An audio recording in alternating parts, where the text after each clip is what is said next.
which one is the best for meter taxi, Seagull or E2?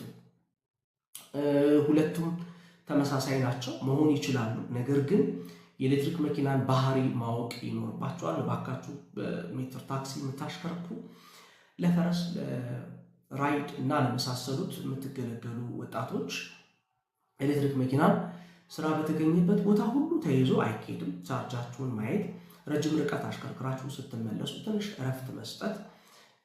ስራው አንዳንድ ጊዜ ያጓጓል። ናዝሬት መሄድ ሊኖርባችሁ ይችላል። ወይም ደግሞ ሌላ ቦታ ሰው እንሂድ በተባለበት ቦታ ሁሉ ቻርጅ በሱፐር ፋስት ቻርጅ እየሞላችሁ በየተገኘበት ቦታ ላይ መሄዱ ባትሪ ላይፉን ስለሚጎዳው በተቻላችሁ መጠን ቻርጃችሁን ዩኒፎርምሊ 80% ማድረግ፣ ታች ላይ ደግሞ እስከ 10 20 ድረስ ብታቆዩት ጥሩ ነው።